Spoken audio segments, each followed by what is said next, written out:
Hello students, how are you all? I just hope that you all are safe at your places. Now students, you have seen your results and you all have an idea of how you have performed in the examination. So be regular with your studies now and complete your pending assignments also, okay? Students, let's continue chapter number 4, water. Earlier I told you about purification of water and purification plant. Today you are going to learn about water pollution and its types. So first of all, water, it is the most valuable resource given by the nature. And we cannot imagine ourselves without water because we cannot survive without water. And not just for drinking, it is used for many purposes, many in household, in industries, in agricultural purposes also. Now students, when substances like harmful substances like sewage, microorganisms like bacteria, viruses, chemicals from the industries and domestic waste from the homes, from the houses, when they get mixed with water or water bodies like rivers, lakes, sea, oceans, then what they do, they make water dirty. So this is known as water pollution. Contamination of water bodies by harmful substances like sewage, microorganisms, chemicals and domestic waste is known as water pollution. Okay. Now students, there are 3 different types of pollution, and these pollution, they are caused by different types of pollutants. Now the first one is chemical pollution, which is caused by chemical waste from the industries, also agricultural waste. And the second one is thermal pollution. This is also caused by the discharged waste water from the industries. The last one is disease causing pollutants. It mainly comes from the human and animal excreta, and they cause waterborne diseases like typhoid, then dysentery, cholera, etc. So we will discuss about this in detail. So let's start with chemical pollution. Now students, the first word is chemical pollution. Chemical pollution, they are caused by chemical pollutants, and chemical pollutants, they are mainly they mainly comes from chemical waste from paint, textile and dyestuff industries. And then metallic salt solutions of mercury and lead. Metallic salt, they are metallic compound that are used in hair dyes. Okay, so these metallic salt solutions of mercury and lead, they affect marine life. That means it affects the life of organisms living underwater and plants growing underwater. Then agricultural waste like fungicides and pesticides. Fungicides and pesticides, they are chemicals that are used in agriculture.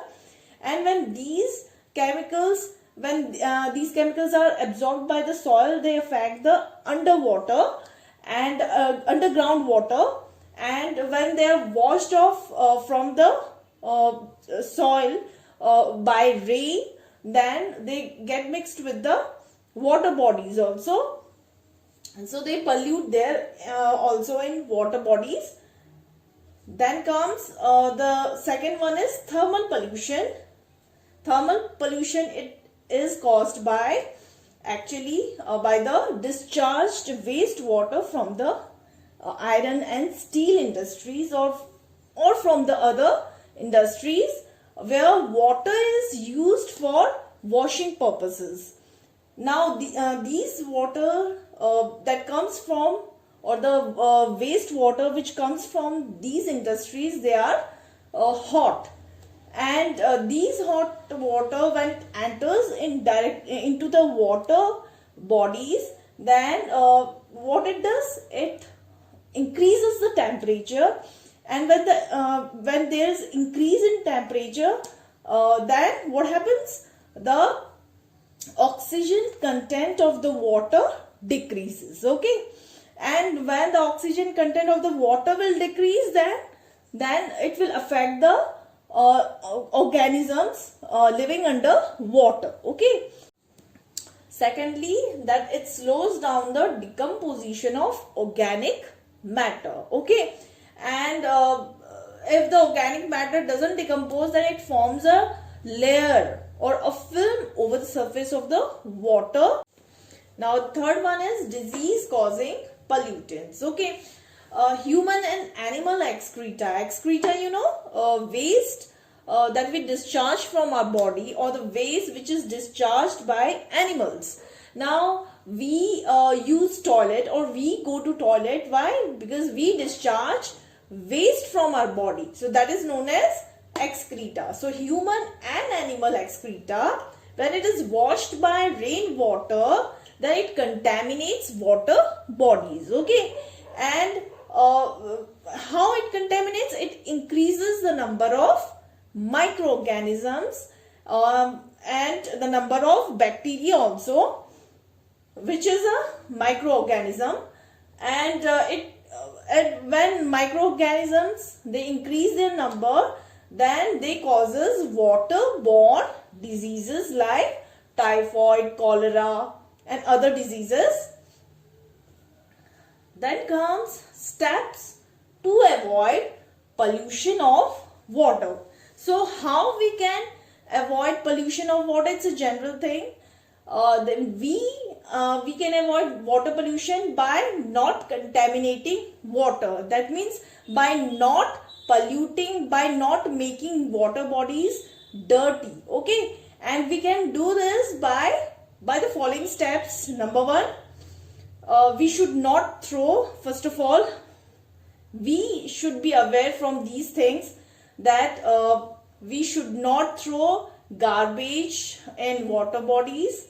Okay, and we should not wash clothes, utensils, and we should avoid bathing also, bathing of animals.